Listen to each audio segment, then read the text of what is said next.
gentlemen. I remind committee members and witnesses that while this is a public hearing, care should be taken to protect the privacy of individuals and that arguments should be made without naming individuals. For the Hansard record, could you please state your name and the capacity in which you appear today? Same with you, Nick. Nick Kerwin, Life Policy Manager for the FSC. Alan Hansel, Director of Policy and Global Markets, Financial Services Council. Bob Seeley, Director of Cadence Economics. We undertook the economic modelling for the FSC. Okay, well, thank you for your submission, and I now invite you to make a short opening statement, and at the conclusion of your remarks, I'll invite members of the committee to put questions. If you can make it short, because I know we've got plenty of questions for you and we do have limited time, so over to you. Thank you, Chair. On behalf of the FSC, I'd like to thank the committee for the opportunity to give evidence to the committee today.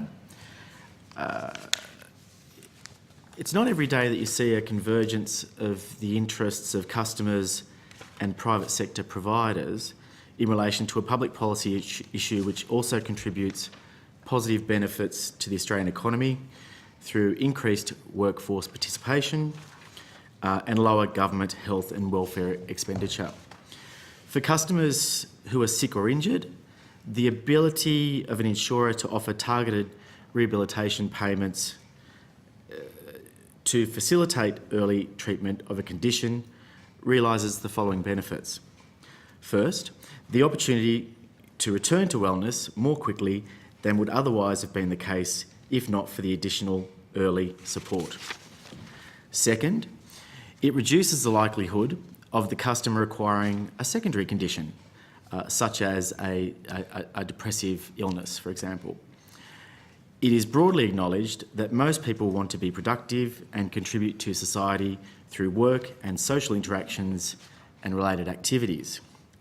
Our proposal means that people can reclaim the normalcy of their day-to-day lives, including routine and non-routine activities, faster. For insurers, the reform is also about reducing the cost of income protection and total and permanent disability claims and making these policies more sustainable in the longer term. This is beneficial for customers and insurers because it reduces cost to the risk pool, which will be transferred to all customers through cheaper insurance. It is also beneficial for government and taxpayers because it helps reduce people relying on welfare benefits. This is why this is in the interests of life insurers, the individual customers who get additional support, the other customers in the risk pool, and the wider community as a whole. The medical treatment payments the reform would allow will not be offered to every customer. It will only be offered on a discretionary basis when the treatment is cost-effective for both the customer and the insurer. Additional medical care would always be arranged through the customer's treating physician and would be dependent on the customer's agreement and participation. No consumer will be forced to receive treatment they don't want under this proposal or that their doctor doesn't support. Any patient that does not wish to receive treatment under the scheme will not have their income protection and TPD insurance payments stopped. Further, we would envisage that the identification of an opportunity for early intervention payments may equally be generated from the customer themselves, with the support of their medical practitioner. In other words, the customer will have ultimate choice and they will be the ones that have the whip hand.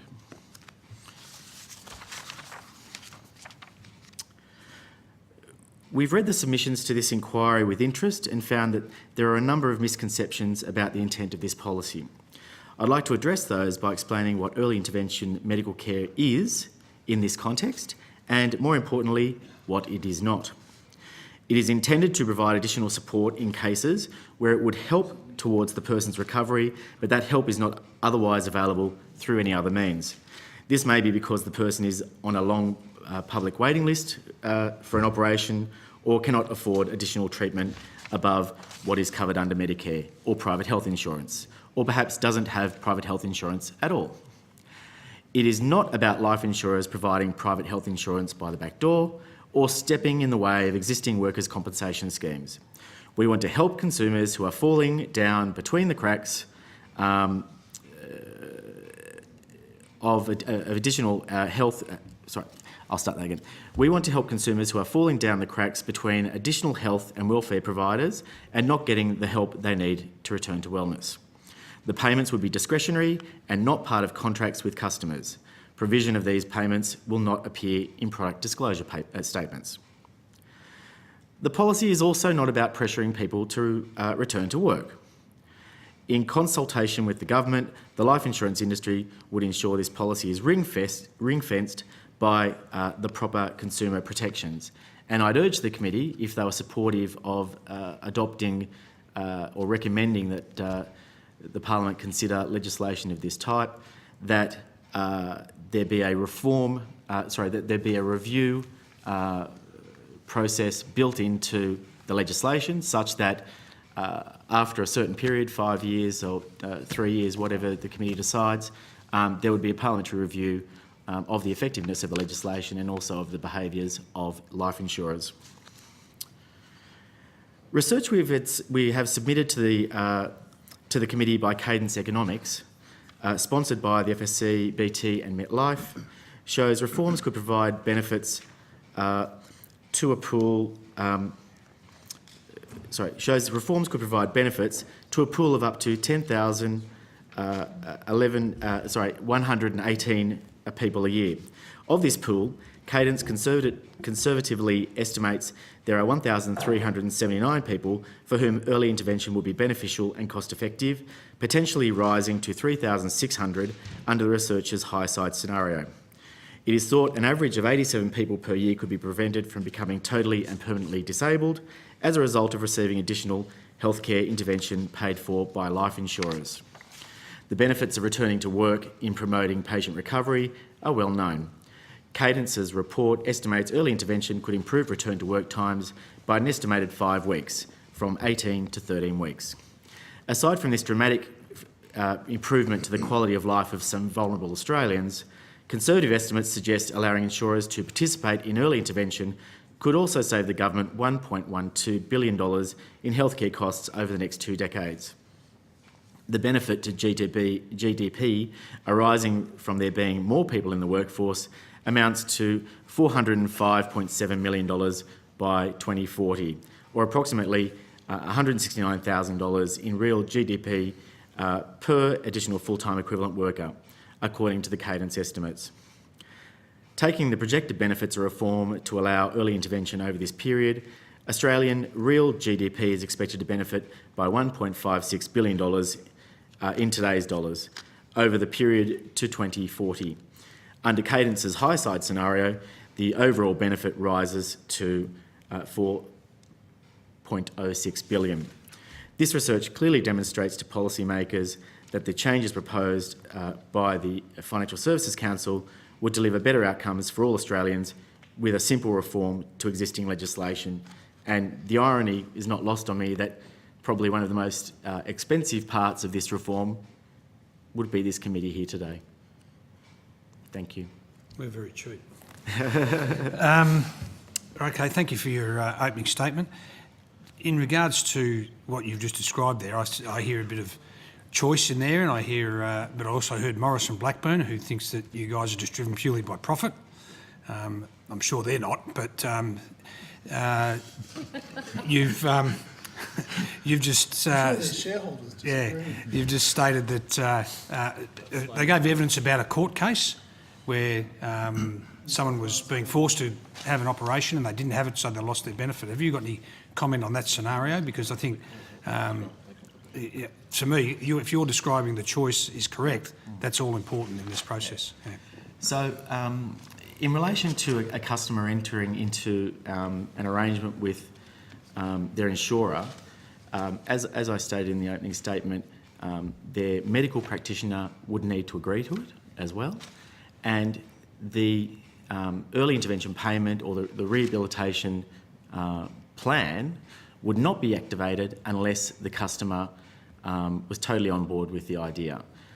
As I said in the statement, we see that the idea of having a payment made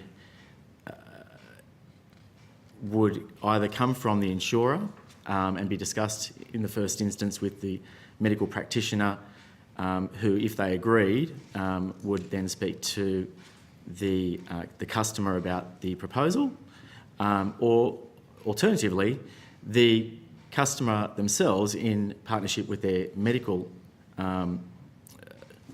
practitioner, could themselves propose that a payment of this type be made to facilitate a particular treatment.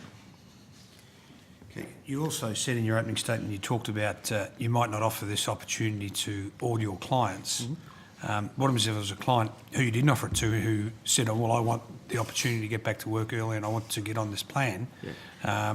What is your model say about a person who wants to do that? Insurers would obviously assess any ideas that are put to them from the customer in partnership with their medical advisor. Clearly, not all types of rehabilitation treatments would be appropriate or effective in terms of returning someone to wellness more quickly. But you'll let their GP make that decision, will you? Sorry, can you repeat that? But you'll let their GP make that decision, will you? About the type of treatment that will return them back to work earlier. Yes. So the GP would make the decision about whether the treatment is appropriate and effective and will return the person back to work earlier, and the insurer will make the decision about whether they'll choose to pay for it. Okay. Do you have any questions, Bert? Yeah. My first question is, how's it going to be paid for? Is it going to result in increased premiums, particularly for temporary disablement claims, income protection, total permanent disablement? Because at some point, somewhere, someone's got to pay for it. Secondly, to Mr. Skeely, in your submission or your report, you state at the end of it that return to work rates have improved from 54% in 2014 to 58, nearly 59% in 2016, which compares with a return to work rate for those on workers' compensation systems being unchanged over that period. Could you please let us know what the figures are for workers' compensation system, but also, firstly, to my first question is, who's going to pay for all of this? Thank you, Mr. Van Manen. I think the short answer is that this actually comes at no cost, and I'll explain why. If an early intervention payment is made and that results in someone returning to work or coming off claim more quickly, then the claim that you would have had without the early intervention payment would have been much larger than the final result you receive with the early intervention payment. So, we're quite upfront about this. Insurers will save money as a result of it. But it's also the right thing to do for customers to make sure that they can get back to wellness as soon as possible. So what's going to happen to their future insurability then? These things are always, if the person returns to full wellness, then I would expect that they would continue to be insured in the ordinary course of affairs. These are underwriting decisions that insurers make on a case-by-case basis. Could I maybe make a comment on that? Go for it. Because I don't think someone's future insurability would materially be changed by the early intervention or not. The point is, life insurance is permanent and it's only underwritten at outset. So we're talking about people who've already been through that insurability test. They have the insurance they need in place and they're claiming on it. and with an income protection That doesn't apply to income protection, though. No, but the point about income protection is people can make multiple claims. So if they go back to work and then in the future they're off work for another period, then they could claim again. So once it's still a permanent insurance contract. On the return to work numbers from workers' compensation, I don't have those numbers at hand, but I'm happy to take it on notice. Okay, thank you. Senator O'Neill. Thank you very much. So, gentlemen, you've heard the evidence that we've received here this evening, and certainly you said you've looked at the submissions to the inquiry with interest. And I note that Ms Harmon is still here representing Beyond Blue. We've discussed on a number of occasions in other contexts concerns about mental health and access. Is the real problem for the insurance industry a lack of trust in your processes and a lack of trust in the industry more broadly, that there seems to be such a lack of support for what you've proposed in this submission? Look, it wouldn't surprise anyone that the industry has been through a fairly bruising experience over the last couple of years, and that may well be the source of some of the scepticism. But it's interesting. I participate in our board meetings at the Financial Services Council, and when this issue is discussed, it's not about, oh, isn't this a great idea? We're going to save a bucket load of money. It's about, this is the right thing to do for our customers to make sure that what we do responds better for them and is more efficient. So the ethical drive that you've put on the record, you're restating what you said earlier, yet the claims that you make about the proposed policy framework, and I just quoted, I'm not quite sure if it's exactly your words, but all treatment the life insurer offers to pay for would be arranged through the claimant's treating physician and with customer consent, doesn't seem to be a claim that people believe is actually going to be able to be enforced, enacted. And many of the submitters this evening have spoken about the gap between, what seems to be, a well-intentioned offering and the regulatory framework that would need to be implemented to make it actually enforceable and mitigate some of the power imbalances that have been articulated by people who have been before us this evening. Look, I don't think it's a challenge that is particularly unique to lawmakers in terms of requiring financial services providers to do certain things. The best interest duty in relation to, that's part of the future of financial advice reforms, I think it's probably a case in point where there are certain requirements that advisors need to undertake to put the best interests of the client ahead of their own. I think it was probably quite a difficult and challenging piece of work to put that into the law, but the Parliament achieved it. And I don't see any reason why the challenge that's posed by this small but very significant issue couldn't really come up with a similar sort of solution that works for everyone. So the claim that you make that life insurers will not coerce or pressure customers to seek treatment or to return to work is currently at odds with evidence that we've received about coercive practices in the industry, and was reiterated again this evening, I think again by Ms Harmon, about people's mistrust in the sorts of treatment offerings and coercive behaviour. Just give you an opportunity to respond to that.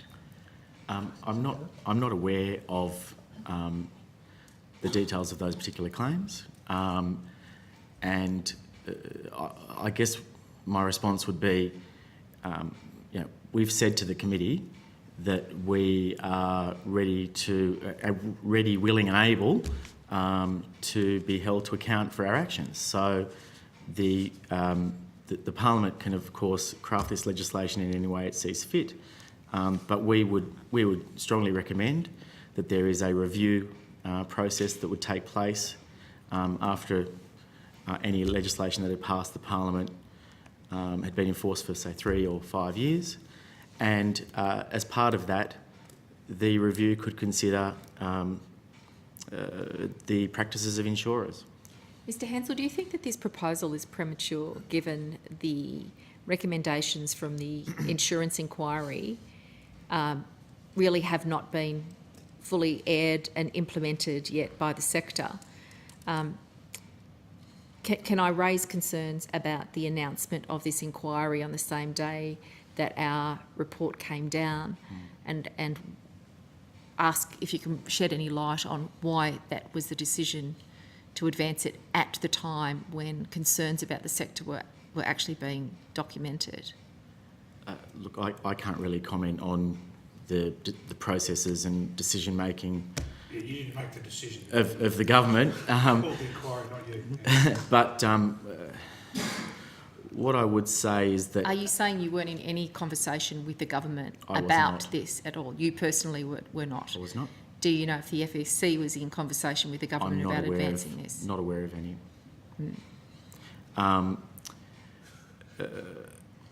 Sorry, I just lost my train of thought. Going back to the urgency of the issue, I mean, I don't think that it's fair for customers to not have this opportunity available to them. The research has clearly shown that without this sort of early intervention opportunity, people can languish. People can languish on, without working.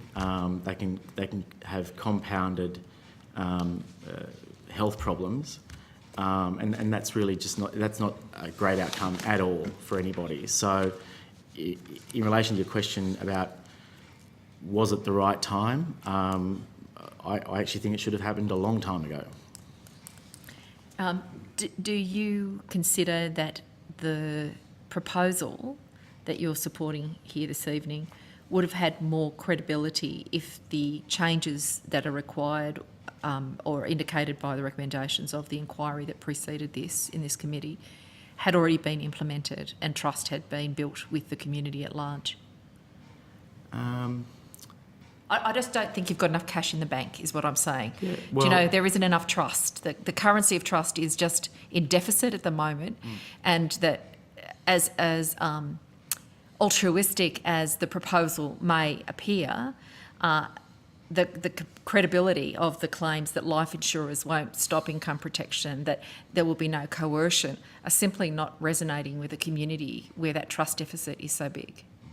Could I maybe say that I think a lot of the concerns we've heard could be addressed easily by having the right sort of governance and gatekeeper approach. And I believe that by making the person's own treating physician as the sole gatekeeper of what treatment is put forward and what isn't, and whether it would be effective or not, I believe could answer a good deal of those concerns, because it's the customer's treating physician that knows them best, knows their circumstances, and understands what treatment they've had and what they're responding to, and so on. So I do believe that by putting that forward, together with a review down the track to ensure it's working well, I believe would go a long way to addressing those concerns. And as a last point, it's probably, I'd just like to put on record that, of course, there are concerns about coercing people to go back to work too early, but it's also worth saying that going back too late has a significant cost as well, and we've seen that, because if return to work is delayed, people get more isolation from their colleagues and all of those things as well. So it is a very fine balance to get right, and that's why we believe it's the customer's treating physician who should have the final say in those calls. I don't think there's a discrepancy in the description of the problem. I think everybody's describing the problem in the same way. But I'm saying that the solution that you're offering with the current trust deficit is one that people aren't buying because there just isn't sufficient capacity for people to think that the life insurance industry is going to act in a way that is ethical with regard to vulnerable people right now. Look, can I just piggyback a question off there, if I may? I made this observation earlier.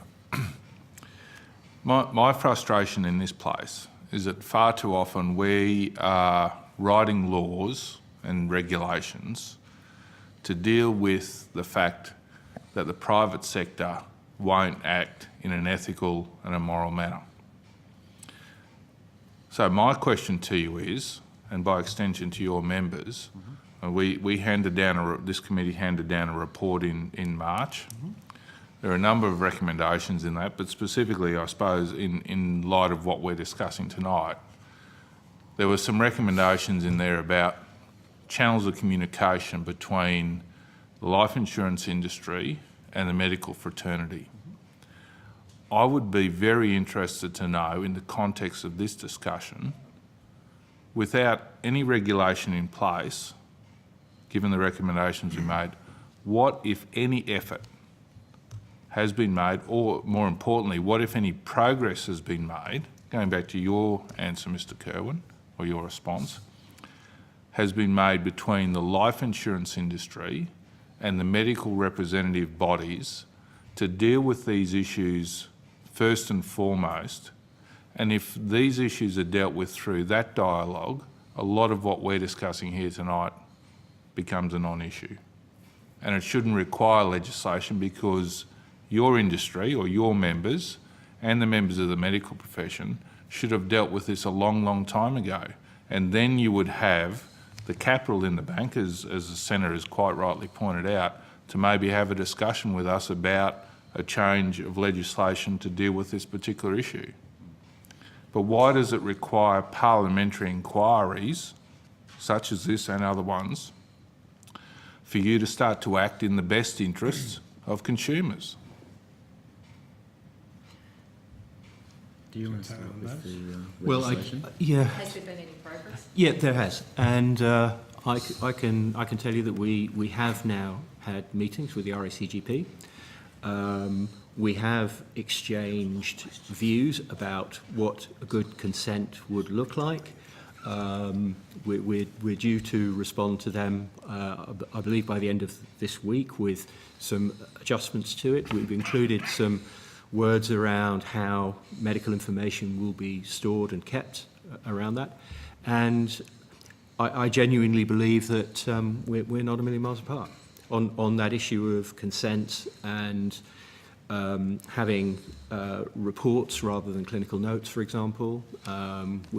We've got some additional concerns around that. For example, we note that writing a report is more time-consuming than just pressing print and sending everything. And so we're also acutely aware that there's a customer waiting at the end of that process. So we're adding into that discussion some things about time frames for reports, and also to try and smooth out the process of what consent looks like, because there isn't a universal agreement about, you know, whether a digital signature works or whether it has to be wet ink or so on. So all of that, I think we're making some good progress. Okay.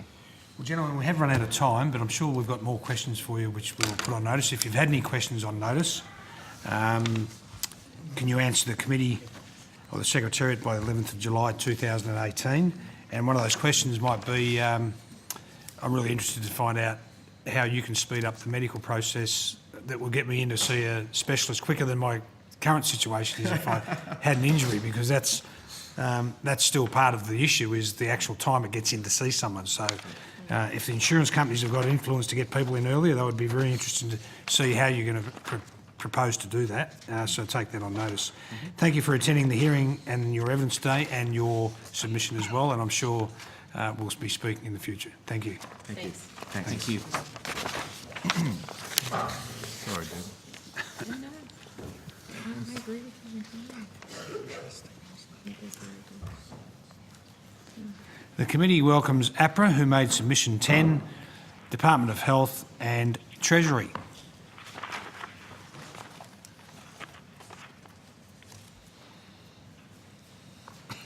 Who's on the line?